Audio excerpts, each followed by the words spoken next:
Hello dear friends, welcome to पेम brothers. तो last हमने बात करी थी हमारे टाइप्स ऑफ हमारे स्पेशल मोटर्स के बारे में।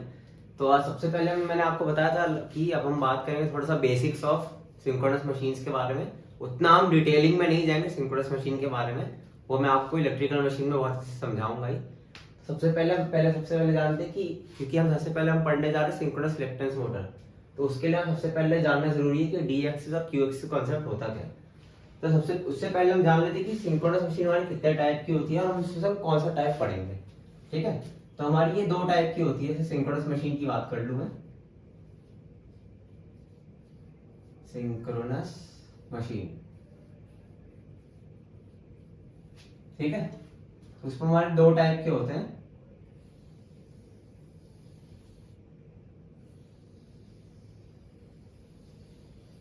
पहले मैं स्टेटर ड्रॉ कर लेता हूं।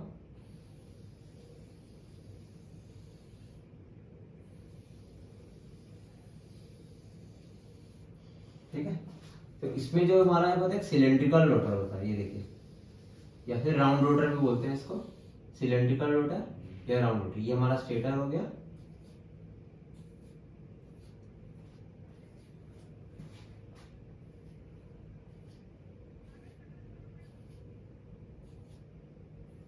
ठीक है, तो ये हमारा होता है सिलेंड्रिकल रोटर टाइप। इसमें हम यहाँ पर वाइंडिंग रख देते हैं अपनी। ठीक है, ये है ऐसे। ओके, अब देखिए, ये होता है हमारा cylindrical rotor, cylindrical rotor. Okay, तो ये होता है हमारा एक दूसरा टाइप का होता है हमारा सेलियन टाइप। इसमें हमारे क्या पोल जो होता है प्रोजेक्टेड रहता है।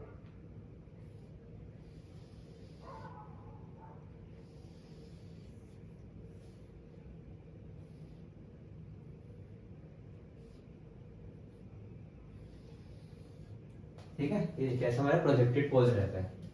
अब देखिए, जो हमारा स्टेटर होता है उसमें हमारी एसी वाइंडिंग रहती है, और जो हमारा रोटर होता है उसमें हमारा डीसी वाइंडिंग रहती है। ठीक है, इस दोनों में सिमिलरिटी। ठीक है, ये हमारा होता है सेलिएंट पोल टाइप, सेलिएंट पोल रोटर। ठीक है, मैंने आपको क्या बताया था, AC on stator, DC on rotor. ठीक है, AC on stator, DC on rotor. अब देखिए, जैसे इसमें हमारी ये वाइंडिंग्स रखी रहती है। ठीक है, ये हमारे राउंड रोटर में, तो मान लीजिए इसमें मैंने एक डीसी सप्लाई दी, ये डॉट, ये क्रॉस। ठीक है, और देखिए डॉट है यानी कि बाहर की तरफ आ रहा है, यानी कि ऐसे फ्लक्स बना रहा होगा। क्रॉस वाला ऐसा है। ठीक है, तो थंब क्या पॉइंट करता है, डायरेक्शन ऑफ करंट, तो कर्ल क्या होती है, डायरेक्शन ऑफ फ्लक्स। तो ये डॉट का क्या होता है कि मेरा करंट आउटवर्ड है और ये मेरी क्या होगी, फ्लक्स की डायरेक्शन। क्रॉस वाले में देखिए इनवर्ड्स और ये फ्लक्स की डायरेक्शन। तो फ्लक्स को चलिए इस कलर से दिखा लेता हूं, जैसे मेरा रेड कलर से हो गया नॉर्थ एंड ये साउथ। ठीक है, तो क्या होगा, ये अब देखिए जो बीच में रहता है ना मेरा, इसको एयर गैप बोलते हैं। ये स्टेटर और रोटर के बीच में जो होता है ये एयर गैप होता है। अभी क्या करेगा, फ्लक्स रिलीज करेगा ऐसे एयर में, और ये पाथ अपना किससे कंप्लीट करेगा, स्टेटर से होता हुआ, है ना, ये ऐसा बन जाएगा। ठीक है, आपको ये समझ में आ गया होगा कैसे अपना पाथ कंप्लीट किया। जस्ट मैंने आपको दिखाने के लिए भी ड्रॉ किया था, इसकी हमें जरूरत है नहीं ऐसे। तो ये नॉर्थ साउथ अपना बनाया। अब देखिए, इसमें हमारी क्या होती है, थ्री फेज वाइंडिंग होती है, बैलेंस थ्री फेज वाइंडिंग, यानी कि स्पेस में कैसा रखा होता है, 120 डिग्री अपार्ट होता है हमारा। जो वाइंडिंग रखी रहती है ना वाइंड हमारी ऐसे स्पेस में, ये 120 डिग्री अपार्ट होता है, यानी जैसे कि ए डैश। ठीक है, उसके बाद ये बी, देखिए यहां से 120 डिग्री अपार्ट बी, और ये बी डैश सी, और बी के बाद मेरा 120 डिग्री अपार्ट सी, सी डैश। ओके, अब देखिए ये होता है हमारा थ्री फेज सप्लाई, जो कि रिस्पॉन्सिबल होता है आरएमएफ के लिए। आरएमएफ होता है मेरा रोटेटिंग मैग्नेटिक फील्ड। अभी उतना हमें डेप्थ की जाने की जरूरत नहीं, क्योंकि हम अभी स्पेशल मशीन्स की बात कर रहे हैं, नॉट इलेक्ट्रिकल मशीन्स की, है ना। तो हाँ, तो मैं आपको ये बता रहा था कि इसमें हमारे 3 फेज वाइंडिंग होती है, इसमें 3 फेज सप्लाई देते हैं। और ये 3 फेज सप्लाई किसके लिए रिस्पॉन्सिबल होता है? आरएमएफ के लिए, यानी कि रोटेटिंग मैग्नेटिक फील्ड से 3 फेज सप्लाई। अगर जनरेटर होगा तो मेरे को 3 फेज सप्लाई मिलेगी, और अगर ये मोटर होगा तो 3 फेज सप्लाई से पावर लेगा, है ना। ये होता है मेरा RMF, responsible for RMF 3 phase supply. अब देखिए, हाँ, तो इसमें तो मैंने यहाँ ऐसे वाइंडिंग कर दी, मेरे पास स्लॉट्स रहते हैं उसमें ऐसे वाइंडिंग कर दी, उसमें मैंने डीसी सप्लाई दी और एक ये मेरी फील्ड बन जाती है। अब जो सेलिएंट पोल टाइप होता है, देखिए हमें इसकी बात करनी है मैंने, क्योंकि आगे आने वाले स्पेशल मॉडल होंगे इसमें हम रिलक्टेंस की बात करेंगे तो इसी की बात होगी, इसी में ही मेरा डी एक्सिस क्यू एक्सिस की बात होगी। इसमें डी एक्सिस क्यू एक्सिस की बात नहीं होगी, अभी देखते हैं क्यों। और जैसे कि मैंने मान ली, इसमें क्या होता है, वाइंडिंग्स को ऐसे इस पे लपेट देते हैं हमारे ऐसे, ठीक है। ये सप्लाई दे दी मैंने डीसी, ठीक है। इसकी वजह से क्या होगा, करंट आएगी ये ऐसे,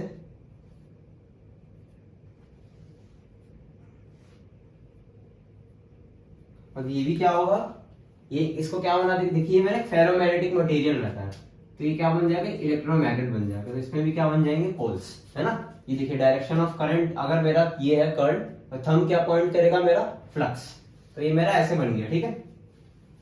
अब देखिए, अब हम बात करते हैं थोड़ा डी एक्सिस और क्यू एक्सिस होता क्या है। और क्यू, ये सिलेंड्रिकल रोटर में हम बात नहीं करते, ओनली सेलिएंट पोल में ही बात करते हैं। तो जैसे कि मेरा सप्लाई रहता है 3 फेज, मान लीजिए मैं सिंक्रोनस मोटर की बात कर रहा हूं ना, 3 फेज सप्लाई से पावर अभी ले रहा होगा, तो मेरा ए डैश, ठीक है, ये बी डैश से सी डैश, ओके। अब देखिए,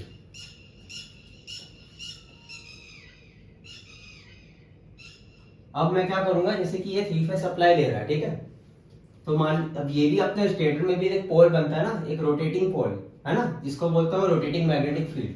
मान लीजिए इसकी वजह से मेरे पास जो पोल्स आ रहे हैं वो कुछ ऐसे आ रहे हैं, ठीक है। अब देखिए, मान लीजिए मैंने इसको इस डायरेक्शन में, ये इस डायरेक्शन में अभी घूम रहा है रोटर जो है, ये एनआर की स्पीड से डायरेक्शन घूम रहा है। सिमिलरली दोनों को साथ में लेकर चलते हैं ना, ताकि आपको इजीली दिख सके, दोनों को मैंने इस डायरेक्शन में घुमा रखा है, ठीक है। तो अब क्या होगा, ये क्या करेगा, इसको कट करेगा, ये फ्लक्स क्या करेगा, इन वाइंडिंग्स को कट करेगा, है ना। तो इसका एक तरीका होता है कि इसमें डायरेक्शन ऑफ करंट कैसे निकालते हैं। तो ये पाम में आप फ्लक्स रिसीव करिए, ठीक है, ये होता है हमारा डायरेक्शन ऑफ मोशन, और ये जो मेरा पॉइंट करेगा फिंगर्स, ये मेरा डायरेक्शन ऑफ करंट पॉइंट करेगा, ठीक है। तो ये ऐसे घूम रहा है, तो पहले ए डैश, ए को कट किया, ए को, फिर बी डैश को, फिर सी, ये फ्लक्स मेरा। तो इसको आप फील्ड को रोक दीजिए और एक काम करिए कि हाइपोथेटिकली मान लीजिए कि रोड मेरा स्टेटर घूम रहा है, तो ये मेरा फ्लक्स रिसीव कर लेगी। कि फ्लक्स कैसे रिलीज करेगा, एयर में ऐसे, नॉर्थ से एयर, नॉर्थ से ही मेरा क्या होगा, एयर गैप में फ्लक्स रिलीज होगा। तो मैंने पाम में फ्लक्स अपना रिसीव कर लिया, ये क्या हो गया मेरा डायरेक्शन ऑफ मोशन। ये डायरेक्शन ऑफ मोशन कैसा है, ऐसा है ना। तो देखिए कैसा मेरा बन रहा है अभी, ये इनवर्ट की तरफ, है ना। तो मेरा क्या हो गया, ये इनवर्ट हो गया, जैसा कि आप देख सकते हैं। तो इसको आप कर लीजिए क्रॉस, सॉरी ये गलती हो गई, मैंने क्या बोला था, स्टेटर को घुमाना है ना, स्टेटर को घुमाना है। तो ये रोटर ऐसे मूव कर रहा है, तो मैंने क्या बोला, रिलेटिवली आप क्या करिए, इसको ऐसे घुमाइए। मान लीजिए इसको आपने रोक दिया, क्योंकि पहले कट क्या हो रहा है, ए बी डैश फिर सी, है ना। तो आप काम कर दीजिए, इसको रोक दीजिए फील्ड को, और इसको घुमा दीजिए स्टेटर को। तो पहले क्या कट होगा, ए, अगर मान लीजिए स्टेटर को घुमा दिए, A B dash C, phase sequence नहीं बदला, तो फ्लक्स मैंने रिसीव किया, थंब मैंने क्या बताया था, डायरेक्शन ऑफ मोशन। तो स्टेटर किस डायरेक्शन में घूमेगा, थंब की डायरेक्शन में। तो ये डायरेक्शन क्या होगी मेरी, डायरेक्शन ऑफ करंट। तो ये मेरा ऐसे डॉट बन गया, सिमिलरली क्या बन जाएंगे, क्रॉस, ये मेरी डायरेक्शन ऑफ करंट होगी। अब थंब क्या, मैंने क्या बताया था, अगर ये थंब करंट की डायरेक्शन है तो current is the direction of flux. तो ये देखिए फ्लक्स कैसा बनाएगा, थंब ऐसा, तो ये फ्लक्स ऐसा बनाएगा, है ना। तो इसको मैं दूसरे कलर से दिखा देता हूं ताकि आपको समझने में आसानी हो। ये मेरा स्टेटर की वजह से होगा, मान लीजिए ब्लू वाले से मैं मान लेता हूं, है ना। तो ये मेरा पोल बना रही है नॉर्थ और ये साउथ, ठीक है। अब ये किसकी वजह से आ रहा है, ये जो फ्लक्स कट कर रहा है, क्योंकि इसमें कुछ इंड्यूस्ड ईएमएफ होगा, उसकी वजह से जो करंट बनी, ठीक है, इसलिए हम इसको बोलते हैं आर्मेचर रिएक्शन फ्लक्स बना है मेरा, ठीक है। अब देखिए, तो ये अब देखिए कि एयर गैप है, एयर गैप में क्या करता है, नॉर्थ फ्लक्स रिलीज करता है, तो अपने ऐसे रिलीज किया, यहाँ पे साउथ पे पाथ कंप्लीट किया, और ऐसे स्टेटर से पाथ कंप्लीट करता हुआ आ गया अपना ये मेरा, ठीक है। सिमिलरली यहां से फ्लक्स निकला, जैसे कंप्लीट करते हुए अपना पाथ आ गया, ये हो गया, ठीक है। ये ब्लू वाला किसका है, जो इसने इसको फ्लक्स कटिंग हुई, इसकी वजह से क्या हुआ, मेरा स्टेटर में एक फ्लक्स क्रिएट हुआ, है ना, जिसको हम बोल रहे हैं आर्मेचर रिएक्शन फ्लक्स। अब देखिए, अब आप देख सकते हैं, अब क्योंकि देखिए मान लीजिए ये मेरा कंडक्टर है ना, अब ये क्या बनाएगा, अपने फ्लक्स बनाएगा, अगर थंब डायरेक्शन ऑफ मेरा करंट है तो कर्ल डायरेक्शन ऑफ फ्लक्स। तो एक तो पाथ ऐसे लिया, मान लीजिए इस पे दूसरा पाथ ऐसे ले लिया अपना, ये है ना, फिर एक पाथ इसने ऐसे ले लिया, सिमिलरली एक पाथ इसने ऐसे ले लिया। तो आप देख सकते हैं कि हर बार जो डायरेक्शन ऑफ, देखिए क्योंकि ये क्या है, मेरा सिलेंड्रिकल रोटर है, तो ये जो लेंथ है एयर गैप की यूनिफॉर्म है ना, फ्लक्स जितना यहाँ पे ट्रेवल किया, जितना इस डिस्टेंस पे ट्रेवल किया, ये उतना ही यहाँ पे ट्रेवल किया, उतना ही यहाँ पे, उतना ही यहाँ पे। अब जरा यहाँ पर बात कर लेते हैं, यहाँ पे क्या हो रहा है। देखिए जैसे इसमें भी मैंने वही बोला, इसको आप रोक दीजिए और स्टेटर को घुमा दीजिए, तो ये मेरा क्या हो गया, थंब डायरेक्शन ऑफ मोशन, ठीक है। पाम में मैंने फ्लक्स रिसीव की, ठीक है, और ये मेरा फिंगर्स क्या हो गया, डायरेक्शन ऑफ करंट। सिमिलरली तो ये भी कैसा हो जाएगा, ये मेरा डॉट हो गया, सॉरी ये वाला डॉट, और ये नीचे वाले तीन क्रॉस, ओके। इसकी वजह से भी फ्लक्स आएगा, एक मान लीजिए फ्लक्स ऐसे क्रिएट हुआ, ये ऐसे होते हुए अपना पाथ कंप्लीट किया, एक ऐसे अपना पाथ कंप्लीट किया, ये बन गया नॉर्थ, ये साउथ। ये एयर गैप में फ्लक्स रिलीज करेगा, है ना, और यहाँ पे अपना ये पाथ कंप्लीट करता हुआ आ गया।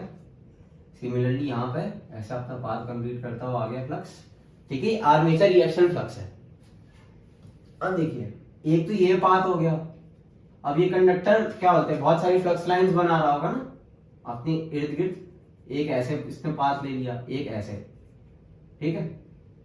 तो एक ये पाथ हो गया, एक ये वाला हो गया, है ना। अब आप देख सकते हैं, जैसे कि मैं अगर इसकी बात करूं सिलिंड्रिकल रोटर की, तो जो एयर गैप है, एयर गैप वो यूनिफॉर्म है, यानी कि यहाँ पे जितना पाथ फ्लक्स ट्रेवल किया सिमिलरली इतना यहाँ पे भी, यहाँ पे भी। लेकिन यहाँ आप देख सकते हैं, अगर मैं ये वाले एक्सिस की बात करूं तो यहाँ पे फ्लक्स को बहुत ज्यादा पाथ ट्रेवल करना पड़ रहा है, लेकिन मैं इस पॉइंट की बात करूं तो यहाँ पे फ्लक्स को कम ट्रेवल करना पड़ रहा है ना। तो अब देखिए डी एक्सिस और क्यू एक्सिस है क्या, तो जहां पर देखिए सबसे ज्यादा फ्लक्स लिंकेज कहां पर है, यहाँ पे। क्यों, क्योंकि एयर गैप लेंथ जो सबसे कम है, और यहाँ पर क्या है, एयर गैप जो लेंथ है सबसे ज्यादा है। इसकी वजह से क्या आ जाता है, अगर एयर गैप लेंथ ज्यादा है तो रिलेक्टेंस ज्यादा हो जाता है। अब इसका रिलेक्टेंस के थ्रू हम समझते हैं कि डी एक्सिस और क्यू एक्सिस है क्या। अब देखिए, तो सबसे पहले अगर मैं एयर गैप लेंथ की बात करूं सिलिंड्रिकल रोटर और इसकी सेलियन पोल रोटर की, तो सिलिंड्रिकल रोटर में तो एयर गैप क्या है, यूनिफॉर्म है, यूनिफॉर्म यहीं पे लिख देता हूं, यूनिफॉर्म एयर गैप। और यहां पर क्या है, non uniform air gap, non uniform air gap. अब देखिए, अब यहां तो आप समझ चुके हैं यूनिफॉर्म एयर गैप है, इसलिए हर जगह फ्लक्स जो पाथ लेके सेम लेके, लेकिन यहां पर डिफरेंट दिख रहा है। अब डी एक्सिस और क्यू एक्सिस की बात करते हैं, तो पहले मैं आपको बताता हूं डी एक्सिस होता कहां, क्यू एक्सिस होता कहां। ये डी एक्सिस क्यू एक्सिस ये आपका जो होता है स्टेटर का फ्लक्स डिसाइड करता है, स्टेटर नहीं, रोटर का फ्लक्स डिसाइड करता है। तो ये रोटर क्या है आपका, आप देख सकते हैं, ये रोटर का नॉर्थ है, तो ये अगर मैं पॉइंट मान लूं तो ये फ्लक्स कहां पे रिलीज करेगा, ऐसे, ये नॉर्थ है ना, और एक मैं पाथ मान लेता हूं इसको ऐसे, ठीक है। तो ये मेरा होता है डी एक्सिस, जिसको बोलते हैं डायरेक्ट एक्सिस, और ये होता है क्यू एक्सिस, जिसको बोलते हैं क्वाड्रेचर एक्सिस। ठीक है, यहां पे लिख देता हूं ब्रैकेट में डायरेक्ट एक्सिस, और यहां लिख देता हूं क्वाड्रेचर एक्सिस। ठीक है, अब देखिए इसको, ये देखिए ये नॉर्थ बना यहाँ पे और ये साउथ बना, इसको मैं बोल रहा हूँ डायरेक्ट एक्सिस। देखिए यहाँ पर क्या, जहां पे सबसे ज्यादा फ्लक्स लिंकेज है, ठीक है, जहां पे सबसे ज्यादा फ्लक्स लिंकेज है उस डायरेक्शन को मैं बोल देता हूँ डायरेक्ट एक्सिस। और यहाँ पे फ्लक्स लिंकेज सबसे कम है क्योंकि यहाँ पर क्या है, एयर गैप लेंथ ज्यादा है, इसको मैं बोल दे रहा हूँ क्वाड्रेचर एक्सिस। अब मैं इसको ऐसा क्यों बोल रहा हूँ, इसको थोड़ा रिएक्टेंस के थ्रू समझते हैं। सबसे पहले हम बात कर लेते हैं, इसको मैं the air gap length of direct axis बोल देता हूँ, इसको air gap length of quadrature axis बोल देता हूँ। तो सबसे पहले देखिए air gap length, air gap length, तो length of air gap length of direct axis, ये direct axis smaller than air gap length of quadrature axis. ये आपको दिख गया है ना, दिख ही रहा है। देखिए यहाँ पर फ्लक्स लिंकेज सबसे ज्यादा है क्योंकि एयर गैप लेंथ कम है, यहाँ पे सबसे ज्यादा कम है क्योंकि एयर गैप लेंथ ज्यादा है। नेक्स्ट बात करते हैं रिलक्टेंस। देखिए रिलक्टेंस क्या काम करता है, जैसे इलेक्ट्रिक सर्किट में जो रेजिस्टेंस काम करता है, क्या करता है, रेजिस्टेंस का क्या काम होता है, करंट के फ्लो को अपोज करना। सिमिलरली मैग्नेटिक सर्किट में रिलक्टेंस का काम है फ्लक्स, जो मेरा फ्लक्स पाथ देता है उसको अपोज करना, ठीक है, फ्लक्स के फ्लो को। तो इसको मैं प्रेजेंट करता हूं R L equals to L upon में mu A, where L is air gap length, दूसरे कलर से इसको ले लेते थोड़ा, एल आपका होता है एयर गैप लेंथ, ए होता है area of cross section,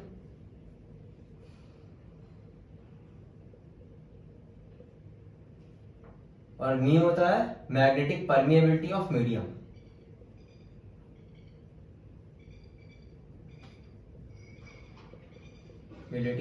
of medium, ठीक है। अब देखिए एक बार मेरा मटेरियल बनकर तैयार हो गया तो ये जो मैग्नेटिक परमिएबिलिटी ऑफ मीडियम है और एरिया ऑफ क्रॉस सेक्शन तो चेंज नहीं होगा।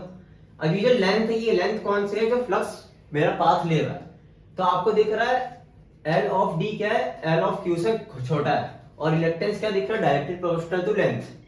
तो जो मेरा रिलक्टेंस होगा, direct reluctance of direct axis path क्या होगा, कम होगा रिलक्टेंस ऑफ क्वाड्रेचर एक्सिस। यानी कि ये वाला जो पाथ है मेरा क्वाड्रेचर एक्सिस वाला, इस एक्सिस पे क्या कर रहा है, ये सबसे ज्यादा फ्लक्स को अपोज कर रहा है। जैसा कि मैंने आपको बताया था ना, रेजिस्टेंस क्या काम करता है, करंट के फ्लो को अपोज करना, रिएक्टेंस का काम है फ्लक्स के फ्लो को अपोज करना। अब आपको दिख भी गया फॉर्मूले से, है ना, कि क्योंकि ये रिलक्टेंस क्या डायरेक्टली प्रोपोर्शनल टू लेंथ है, पाथ कौन सा पाथ, जो फ्लक्स मेरा ले रहा है, ठीक है। तो यहाँ पे फ्लक्स को सबसे ज्यादा पाथ लेना पड़ रहा है एयर गैप में, इसलिए सबसे ज्यादा रिलक्टेंस है। उसकी वजह से क्या है, जो मेरा फ्लक्स लिंकेज सबसे कम है। तो इसी के साथ मैं वो भी देख लेता हूँ मेरा फ्लक्स लिंकेज। अब देखिए रिलक्टेंस मुझे पता चल गया, इसका काम है। अब देखिए जो फ्लक्स, जैसे मेरा उसमें क्या होता है इलेक्ट्रिक सर्किट में, current I is equals to V upon में R। सिमिलरली मैग्नेटिक सर्किट में क्या होता है, फ्लक्स होता है मेरा, वो क्या होता है MMF, मैग्नेटोमोटिव फोर्स अपॉन में रिएक्टेंस RL, ठीक है। तो फ्लक्स क्या दिख रहा है मेरे को, which implies flux is inversely proportional to reluctance, ठीक है, ये मुझे दिख गया। अब देखिए, अब क्योंकि फ्लक्स क्या है, इनवर्सली प्रोपोर्शनल टू रिलक्टेंस है, तो जितना ज्यादा रिलक्टेंस उतना कम फ्लक्स। रिलक्टेंस किस पाथ पे ज्यादा है, क्वाड्रेचर एक्सिस पाथ पे सबसे ज्यादा रिलक्टेंस है, क्योंकि एयर गैप लेंथ सबसे ज्यादा है। तो मैं क्या नेक्स्ट कंक्लूजन दे सकता हूं, जो फ्लक्स है मेरा, flux of direct axis, flux linkage है ना, इसको फ्लक्स लिंकेज बोल देता हूं। यहां पर अगर मैं बोलूं तो फ्लक्स लिंकेज, ठीक है। Flux linkage of direct axis is more than flux linkage of मेरा कौन सा पाथ, क्वाड्रेचर पाथ, क्यों, है ना। यहां तक बात क्लियर। अब देखिए एक और फॉर्मूला होता है flux equals to L I, है ना, where L is the inductance, I is the current. अब देखिए flux linkage of direct axis more than flux linkage of quadrature axis, तो inductance of direct axis is greater than inductance of quadrature axis, क्योंकि यहां से आपको दिख रहा है L is proportional to phi, inductance is proportional to flux linkage, ठीक है। अब लास्ट कंक्लूजन में जो बात करता हूं इसको थोड़ा अब मिटा देता हूं, तक आपने नोट कर लिया होगा यहां से।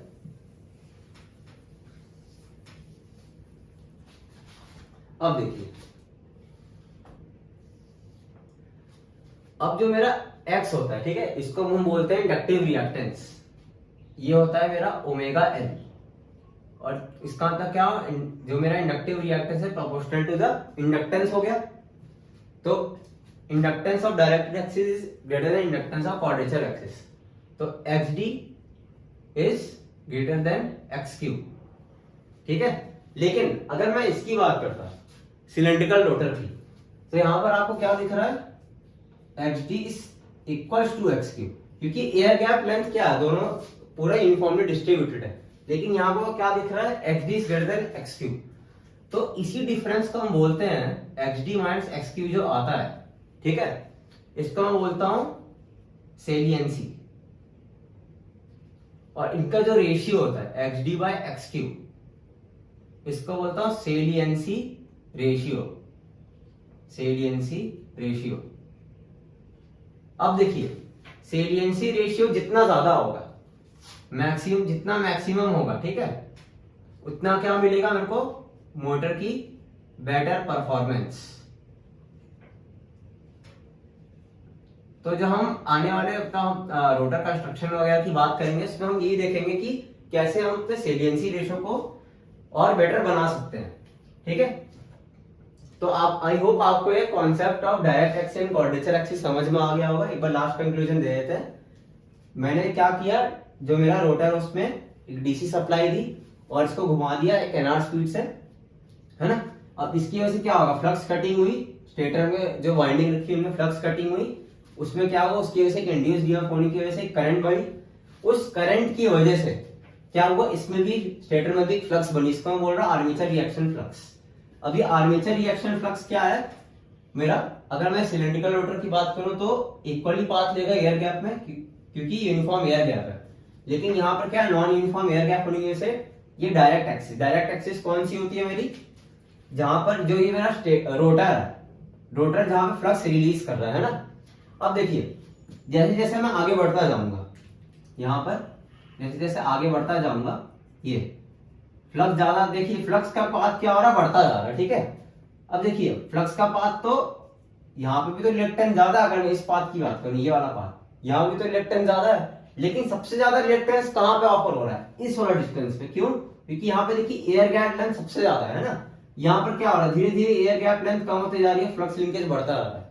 तो जहां पर सबसे कम फ्लक्स लिंकेज है, जहां पर सबसे कम फ्लक्स लिंकेज है, उस एक्सिस को बोलता हूं मैं क्वाड्रेचर एक्सिस, ठीक है। और जहां पे सबसे ज्यादा फ्लक्स लिंकेज है उसको बोलता हूं डायरेक्ट एक्सिस।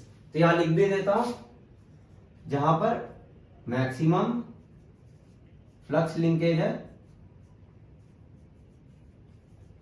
वो मेरा हो गया, वो एक्सिस होगी डायरेक्ट एक्सिस, और जहां पर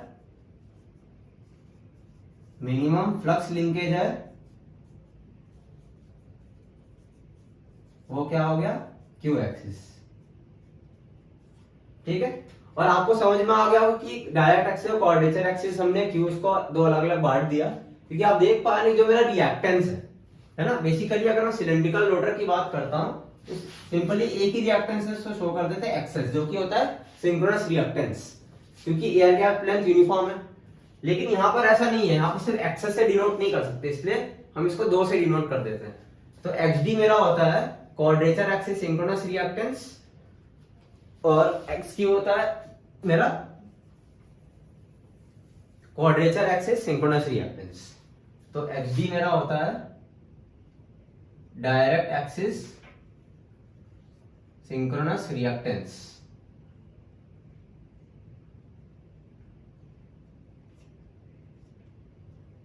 और XT होता है मेरा क्वाड्रेचर एक्सिस सिंक्रोनस रिएक्टेंस। ठीक है, तो आई होप आपको ये पूरा concept of D axis and Q axis समझ में आ गया होगा। थोड़ा सा मैंने आपको बेसिक भी समझाने की कोशिश की। अब हमारा सिलिंड्रिकल रोटर का कोई काम नहीं है। अब जो भी हम एनहेंसमेंट करेंगे वो हम सेलिएंट पोल रोटर टाइप में ही करेंगे। और मेन हमारा फोकस किस पे रहेगा? हमारा मेन फोकस रहेगा इस पे, जो मेरा ये है सेलियंसी रेशियो, कि जितना ये बेटर होगा उतनी हमें, मैंने क्या बताया, बेटर परफॉर्मेंस मिलेगी। हम बात करेंगे आगे कैसे हमें बेटर परफॉर्मेंस मिलेगी सेलियंसी रेशियो ज्यादा करने से। ठीक है, तो चलिए नेक्स्ट लेक्चर में बात करते हैं हम आगे, और अपने पहले मोटर की शुरुआत करते हैं सिंक्रोनस रिएक्टेंस मोटर की। Okay, thank you.